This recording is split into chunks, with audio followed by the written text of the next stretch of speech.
നമസ്കാരം. പുതിയൊരു വീഡിയോയിലേക്ക് എല്ലാവർക്കും സ്വാഗതം. വരുന്ന 30 ദിവസത്തിനുള്ളിൽ നിങ്ങളുടെ ജീവിതത്തിൽ വലിയ മാറ്റങ്ങൾ സംഭവിക്കുവാനായിട്ട് പോവുകയാണ്. അതായത് ഈ 8 നക്ഷത്ര ജാതകർക്കാണ് ലോട്ടറി അടിക്കാനുള്ള ഒരു ഭാഗ്യം കടന്നു വരുന്നത്. തീർച്ചയായിട്ടും പ്രവചനങ്ങൾ സത്യമാവുവാൻ പോവുകയാണ്. ദാനധർമ്മങ്ങളും അതുപോലെ ഈശ്വരാധീനമൊക്കെ നിങ്ങളുടെ ജീവിതത്തിൻ്റെ ഒരു അടയാളമാക്കി സൂക്ഷിച്ചു കൊള്ളുക. ഈ വരുന്ന ജൂൺ മാസം 20-ാം തീയതി മുതൽ ജീവിതത്തിലെ കഷ്ടപ്പാടുകളൊക്കെ മാറി രക്ഷപ്പെടുവാൻ പോകുന്ന നക്ഷത്ര ജാതകരാകുന്നു നിങ്ങൾ. ഏറ്റവും പ്രധാനമായിട്ട് ജീവിതത്തിൽ അനുഭവിക്കേണ്ടി വരുന്ന സൗഭാഗ്യം എന്ന് പറയുന്നത് ആരുടെയും മുന്നിലും തല കുനിക്കേണ്ടി വരാത്ത ഒരു അനുഗ്രഹമാണ്. ജീവിതത്തിൽ നിങ്ങൾ എവിടെ തോറ്റുപോയി എന്ന് കരുതുന്നുവോ അവിടെയൊക്കെ വൻ രീതിയിലാണ് നിങ്ങൾക്ക് സമാധാനവും സന്തോഷവും ഈശ്വരാനുഗ്രഹവും ഒക്കെ വന്നു ചേരുവാനായിട്ട് പോകുന്നത്. അപ്പോൾ അപ്രകാരം ഇതിൽ ആദ്യത്തെ നക്ഷത്ര ജാതകരെന്ന് പറയുന്നത് രോഹിണി നക്ഷത്ര ജാതകരാണ്. ഇവർ ഇപ്പോൾ കടുത്ത മാനസിക സംഘർഷത്തിൽ ഏർപ്പെട്ടിരിക്കുന്ന വ്യക്തികളാണ്. അതുപോലെ സാമ്പത്തിക ഞെരുക്കം ഇവർക്കുണ്ടാകുന്നുണ്ട്, കടബാധ്യതകളുണ്ട്. എന്നാൽ ഇനി മുതൽ ഇവരുടെ ജീവിതത്തിൽ ഒരു സൗഭാഗ്യം തേടി വരുന്നുണ്ട്. ജീവിതത്തിലെ എല്ലാ കഷ്ടപ്പാടുകളും മാറിക്കിട്ടും, ജീവിതത്തിൽ ഒരുപാട് സൗഭാഗ്യമുണ്ടാകും. അതുപോലെ തന്നെ സർവേശ്വരൻ്റെ അനുഗ്രഹം നിങ്ങളോടൊപ്പം ഉണ്ടാകുമെന്നുള്ളതിന് യാതൊരു സംശയവുമില്ല.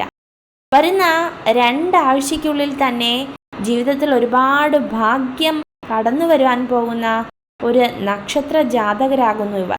തീർച്ചയായിട്ടും ശിവക്ഷേത്രത്തിൽ ഒരു ദർശനം നടത്തുക, പാലഭിഷേകം ഒന്ന് നടത്തുന്നത് ഏറ്റവും ഉത്തമമായിരിക്കും. ഇനി രണ്ടാമത്തെ നക്ഷത്ര ജാതകർ എന്ന് പറയുന്നത് പൂരം നക്ഷത്ര ജാതകരാണ്.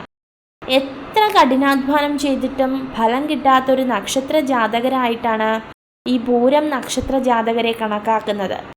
എന്നാൽ അപ്രതീക്ഷിതമായ ഒരു സൗഭാഗ്യം നിങ്ങളുടെ ജീവിതത്തിൽ കടന്നു വരുന്നു, ഒരു വലിയ അനുഗ്രഹം കടന്നു വരുന്നു, ഒരു ഭാഗ്യം നിങ്ങളുടെ ജീവിതത്തിൽ കടന്നു വരുന്നു. അത് ലോട്ടറി ഭാഗ്യമായിരിക്കാം, ചിലപ്പോൾ നിങ്ങൾക്ക് മുടങ്ങിക്കിടക്കുന്ന പണം കൈക്കൽ വരുന്നതായിരിക്കാം. അങ്ങനെ എന്ത് തന്നെയാണെങ്കിലും ഒരു വലിയ ധനലാഭമാണ് നിങ്ങളെ കാത്തിരിക്കുന്നത്. അടുത്ത നക്ഷത്ര ജാതകർ അത്തമാണ്. കുടുംബത്തിൽ വൻ രീതിയിലുള്ള ചിലവാണ് ഈ അത്തം നക്ഷത്ര ജാതകർക്ക് വന്നു ഭവിക്കുന്നത്. നിങ്ങൾ ആഗ്രഹിക്കുന്ന ഒരു കർമ്മ മേഖലയിൽ നിന്ന് തക്കതായ ഒരു വരുമാനവും നിങ്ങൾക്ക് ലഭിക്കുന്നില്ല എന്നതിനെ ഓർത്ത് വളരെയധികം നിരാശരാകുന്ന വ്യക്തികളാണ്. എന്നാൽ ഇനി ആ നിരാശ ഒന്നും വേണ്ട.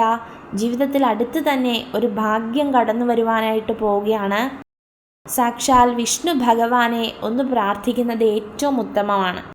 അടുത്ത നക്ഷത്ര ജാതകർ വിശാഖമാണ്. ശത്രുദോഷങ്ങളും സാമ്പത്തിക തടസ്സങ്ങളും അങ്ങനെയായി ആകെ കൂടെ ജീവിതത്തിൽ അലട്ടുന്ന സമയമാണ്.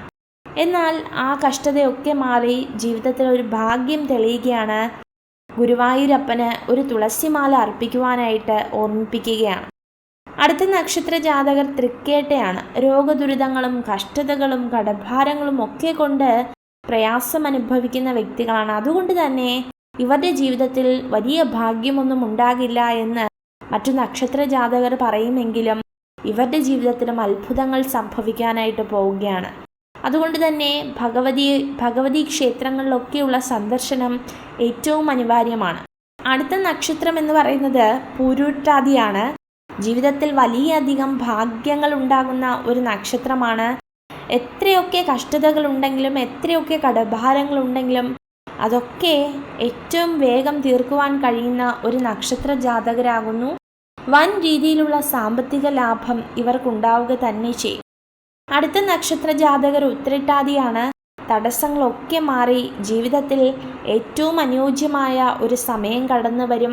ഭാഗ്യ നക്ഷത്രമെന്നും നിങ്ങൾക്ക് പറയുവാനായിട്ട് കഴിയും. അടുത്ത നക്ഷത്രം, അതായത് 8-ാമത്തെ നക്ഷത്രം എന്ന് പറയുന്നത് അവിട്ടമാണ്. വലിയ പണമില്ലാത്തതുകൊണ്ട് വിഷമിക്കുന്നവരാണ്. പലരും ഒറ്റപ്പെടുത്തിയ വ്യക്തികളാണ്. എന്നാൽ അതൊക്കെ ഒന്ന് മാറ്റി നിർത്തി കഴിഞ്ഞാൽ ജീവിതത്തിൽ വലിയ വലിയ സൗഭാഗ്യങ്ങൾ നേടുവാനായിട്ട് കഴിയും. അതുകൊണ്ട് തന്നെ ഇതിലൊന്നും തളരേണ്ട. ജീവിതത്തിൽ ഒത്തിരി നല്ല നിമിഷങ്ങളുണ്ടാകും, ജീവിതത്തിൽ ഒരു അനുഗ്രഹം ഉണ്ടാകും. തടസ്സങ്ങളെല്ലാം മാറി ജീവിതത്തിൽ വൻ രീതിയിലുള്ള അനുഗ്രഹം ഉണ്ടാവുക തന്നെ ചെയ്യും. അപ്പോൾ ഇതൊക്കെയാകുന്നു ഈ 8 നക്ഷത്ര ജാതകർ. ഈ 8 നക്ഷത്ര ജാതകരെയും മറ്റു നക്ഷത്ര ജാതകരെയും ഈശ്വരൻ അതിസമൃദ്ധിയായി അനുഗ്രഹിക്കട്ടെ. നിങ്ങൾക്ക് ഈ ഒരു വീഡിയോ ഉപകാരപ്രദമായെങ്കിൽ ചാനൽ സബ്സ്ക്രൈബ് ചെയ്യുവാനായി അഭ്യർത്ഥിക്കുന്നു. നന്ദി.